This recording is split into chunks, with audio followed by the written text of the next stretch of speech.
Special bulletin from the Press Radio Bureau.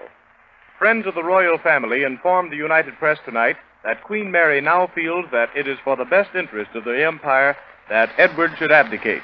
She reached this conclusion, it is said, after a violent quarrel with the king yesterday, in which she pleaded with him for the sake of the empire to give up Mrs. Simpson. The king sharply refused. Persons close to the court described the meeting as a very sad one. Queen Mary was in tears, and the king, who had had little sleep recently, was pale, tired, and angry. After the interview, Queen Mary was described as showing symptoms of a nervous breakdown. One friend described her condition in these words: "Queen Mary has cried herself out.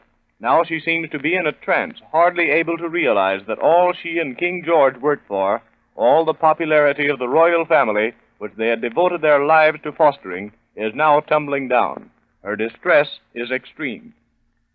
Another report tonight is that the Duke of York, who had recently informed King Edward that his health would not permit him to take over the throne, has made up his mind that this is practically inevitable, although he still hopes that Edward will yield to the pleading of the royal family and give up Mrs. Simpson.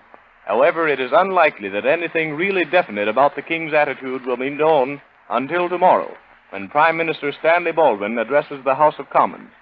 Parliament has been called to meet at 2:45 o'clock tomorrow afternoon, London time, 9:45 a.m., New York time.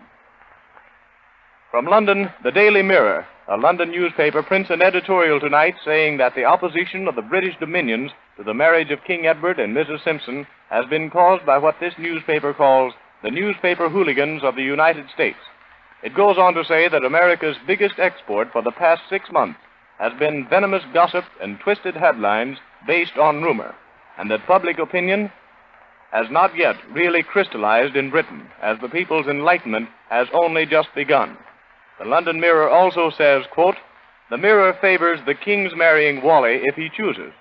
Every sensible man and woman in Britain today holds the view that anything which makes our monarch happy is good for him and good for the country.